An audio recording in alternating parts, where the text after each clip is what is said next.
सबसे पहले स्ट्रक्चर, क्योंकि काफ़ी इम्पोर्टेंट है कि coffee board, tea board, rubber board, इन सब चीज़ों को समझने के लिए पहले जानना बहुत ज़रूरी है कि किस मिनिस्ट्री के अंडर ये सारे एक्ट्स और रूल्स रेगुलेशंस बनाए गए हैं। तो एक ओवरव्यू और इसकी स्टडी आपको करनी होगी। सबसे पहले आप देखिए, government of India, ministry of commerce and industry में directorate general of foreign trade आता है। फिर प्रमोशनल बॉडीज़ आती हैं।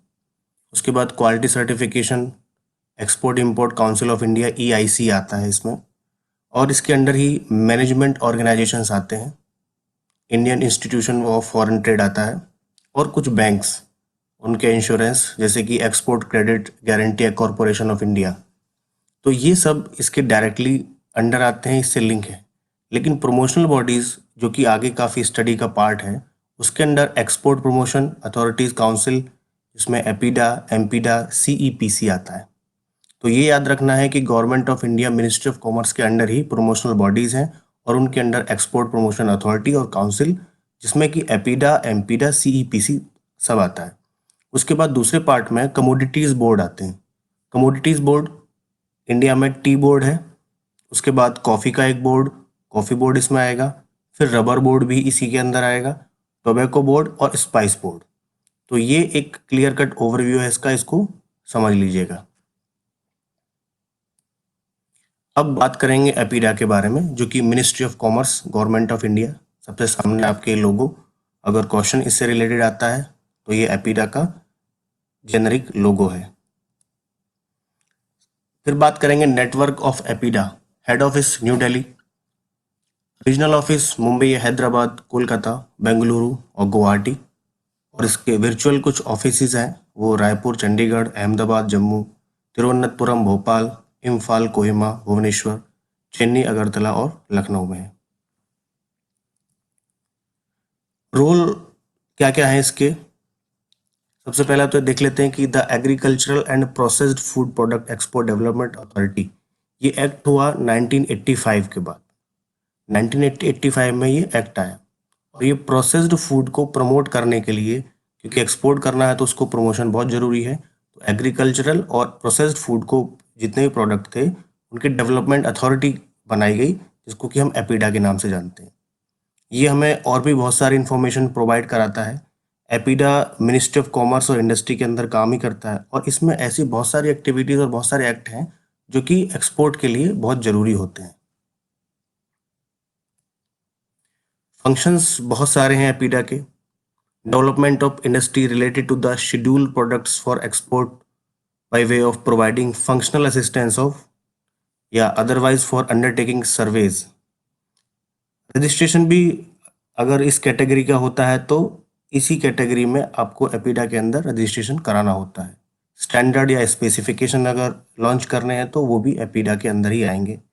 उन इंस्पेक्शंस को जो मीट एंड मीट प्रोडक्ट के भी हैं, स्लॉटर हाउसेस के भी हैं, तो वो रजिस्ट्रेशन स्टार्टिंग में एपीडा के अंडर ही होते रहे। बाद में उसमें FSSAI का लिंक हो गया है और वो लिंक होके FSSAI के साथ मर्ज होके एपीडा के साथ में तब उनके प्लान बनते हैं। उसमें बहुत सारे एक्ट हैं, रूल्स रेगुलेशंस हैं। शेड्यूल 4 भी उनमें से एक माना जाता है। और भी बहुत सारे फंक्शंस हैं, जैसे कि पैकेजिंग इम्प्रूव करना, जो एग्रीकल्चरल जो प्रोडक्ट है, मार्केटिंग का सिनारियो तैयार करना आउटसाइड इंडिया, प्रमोशन करना एक्सपोर्ट की प्रोडक्शन को, और वेरियस एस्पेक्ट में ट्रेनिंग प्रोवाइड कराना, ये इसके कोर फंक्शंस में आता है। इसी तरह से अब एक बात जाननी जरूरी है कि एपीडा के अंदर किस तरह के प्रोडक्ट को हम लाएंगे। तो सबसे पहले आप देख लीजिए कि इसमें फ्रूट्स, वेजिटेबल और उनके प्रोडक्ट, मीट और उनके प्रोडक्ट, पोल्ट्री के product, dairy products, confectionery, biscuits, ये सभी जो बातें हैं ये एक्सपोर्ट रिलेटेड बातें हैं। Biscuits and bakery product, Honey, jaggery, sugar products, cocoa, इस टाइप के जितने भी प्रोडक्ट्स आप देख रहे हैं ये सब एपीडा के ही फंक्शंस, कोर फंक्शंस में आते हैं। इवन राइस का जो एक्सपोर्ट आप करेंगे तो वो भी एपीडा के अंदर आएगा। अभी इसमें एडिशन किया गया है कि जो बासमती राइस है वो भी इसी की टर्म एंड डेफिनेशंस में आता है। तो कुल मिला के एपीडा एक बहुत बड़ा रोल प्ले करता है एक्सपोर्ट अथॉरिटी के लिए, प्रमोट करने के लिए प्रोडक्ट को, और एग्रीकल्चरल कमोडिटीज़ के लिए एपीडा के बहुत ज़्यादा फंक्शंस हैं। उसके बाद इम्पोर्टेंट है एमपीडा के बारे में जानने का। एमपीडा मतलब marine product export development authority. 1960 के एंड तक जो इंडिया में मेरीन प्रोडक्ट एक्सपोर्ट होता था, उसमें ड्राइड फिश और ड्राइड श्रिम्प्स का एडिशन नहीं था। तो उसके बाद में इस कमोडिटीज़ को आगे बढ़ाने के लिए 1972 में marine product expert development authority, ये 1972 एक्ट के नाम से आया, और तब से इन प्रोडक्ट पे कॉम्पैक्ट व्यू मिला और एक्सपोर्ट करने में थोड़ा सिस्टम इजी हुआ। फिर उन्होंने कोर्स फंक्शंस, अपने रोल रिस्पॉन्सिबिलिटी डिफाइन की, फंक्शंस डिफाइन किए। उसके बाद में ये सीरीज पूरी आगे बढ़ती चली गई।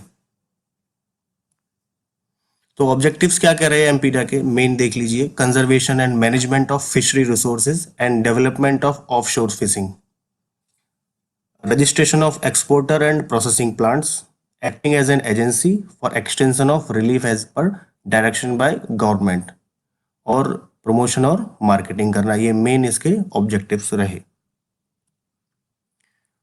एमपीडा के role, MPEDA plays role in formulating of various rules and regulations connected with the fishery and aquaculture. Aquaculture related जितने भी प्रोडक्ट अगर आते हैं तो उनको भी एमपीडा में ही शामिल किया गया फिशरी के साथ में। लाइजनिंग करना उन एजेंसीज के साथ में जो कि स्टेक होल्डर्स हैं, जो बेसिकली प्राण कल्चर, श्रिम्प्स, इनके लिए भी ये फाइनेंशियल इंस्टीट्यूशन प्रोवाइड कराना, इंश्योरेंस एजेंसी प्रोवाइड कराना, ये इसके मेन फंक्शंस में है। MPEDA implement projects for providing techno economical viability of culture for exporting fishes.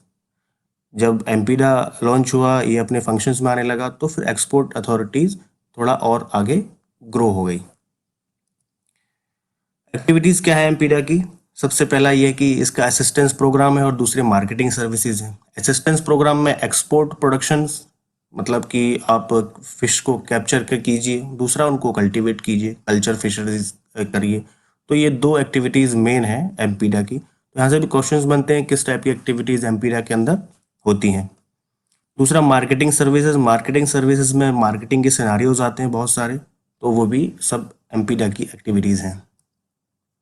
Network इसके ऑर्गेनाइजेशन का देख लीजिए। हेडक्वार्टर इसका कोच्चि और केरला में, रीजनल ऑफिस गुजरात, मुंबई, कोच्चि, चेन्नई, विशाखापत्तनम और कोलकाता। सब रीजनल ऑफिस इसके गोवा, मैंगलोर, कोलम और भुवनेश्वर, गुवाहाटी, इस तरह से हैं। दो इसके ओवरसीज ऑफिस हैं, टोक्यो जापान और न्यूयॉर्क, यूनाइटेड स्टेट्स अमेरिका। अब बात करते हैं एगमार्क के बारे में।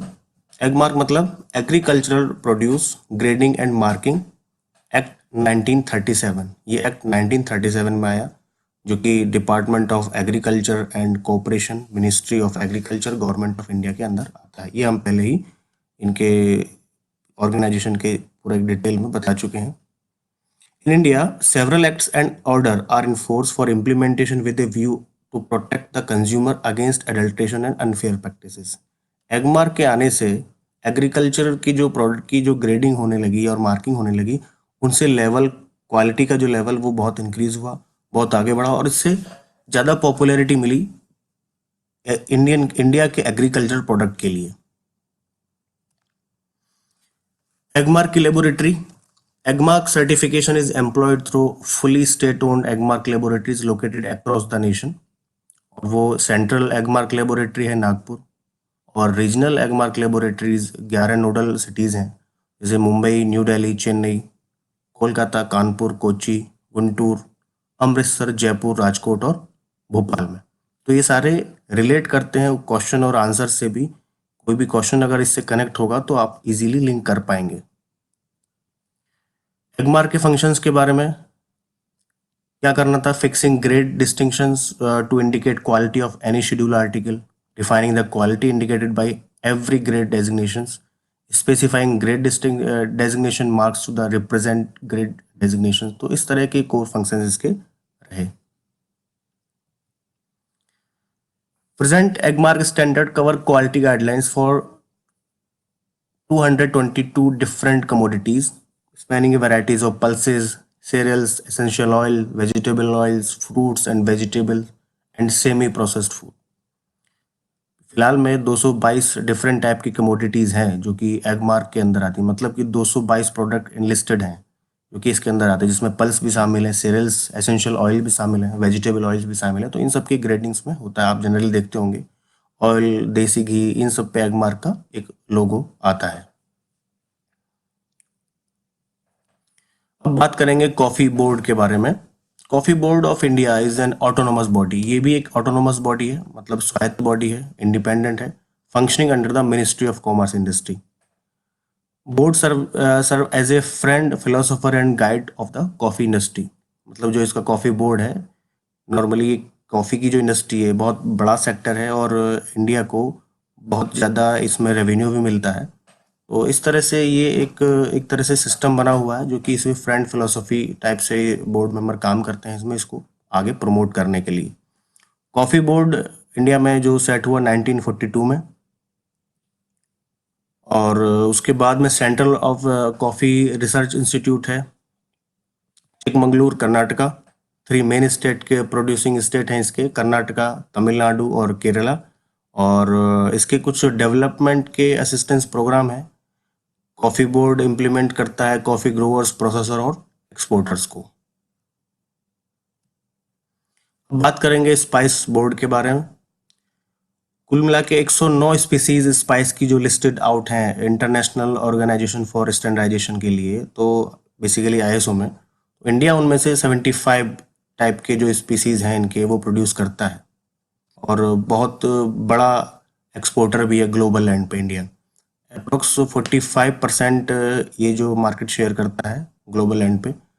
और spice board constituted 26 February 1986 under act 1986 with the merger of the cardamom board 1968। ये बड़ा इंपॉर्टेंट पार्ट है कि पहले इस स्पाइस बोर्ड से भी पहले इंडिया में कार्डेमम बोर्ड 1968 था, उसको इसके साथ मर्ज कर दिया गया 1986 में, दोनों एक्ट को साथ में करके। ये पहले स्पाइस एक्सपोर्ट प्रमोशन काउंसिल थी 1960 तक, तो बाद में इनको मर्ज करके स्पाइस बोर्ड नाम से बना दिया गया। स्पाइस बोर्ड का नेटवर्क, हेड ऑफिस कोचीन में, रीजनल, जोनल और field office, main station Kerala में, और रीजनल स्टेशन की अगर बात करें तो तमिलनाडु, कर्नाटका और सिक्किम, गंगटोक में। अब बात करते हैं टी बोर्ड के बारे में। Tea board of India. Tea board comes under control of the union government और कम्स एनफोर्समेंट 1903 1903 में आया। When tea cess bill was pass, 1903 में सेस बिल पास हुआ था, उसके बाद में ये एनफोर्समेंट में ये एक्ट आ गया। Tea board present under section number 4 of the T act 1953। 1953 में जो टी एक्ट है उसके सेक्शन नंबर 4 में टी बोर्ड आता है। और ये कॉन्स्टिट्यूट में किस कब आया? 1 अप्रैल 1954 को, 1954। सेंट्रल टी बोर्ड 1949, ये ऑलरेडी था 1949 तक। टी बोर्ड के क्या फंक्शंस हैं? Financial and technical assistance, cultivation के लिए, मैन्युफैक्चरिंग के लिए और मार्केटिंग के लिए, export promotion, research and development, collection of statistical data, ये इसके main function. Indian tea logo on teas export. India जब टी को एक्सपोर्ट करेगा तो उसमें एक बेस, ये भी जेनरिक एक लोगो डिफाइंड है 2002 से 2007 के बीच में फॉर्मुलेशन हुआ। Procedure for approval, monitoring, mechanism for India tea logo, world gold standard for teas packed in India. मतलब जो टी इंडिया में पैक्ड हो रही है उसके लिए स्पेसिफिक लोगो डिफाइंड है और ये एक्सपोर्ट के लिए इम्पोर्टेंट है। टी बोर्ड के office, head office Kolkata, West Bengal, zonal, regional, sub regional office Kannur, Guwahati, New Delhi, Agartala, Jorhat और तेजपुर, करसियांग, पालमपुर और अल्मोड़ा में इसके बेसिकली ऑफिसेज हैं टी बोर्ड के। Thank you once again for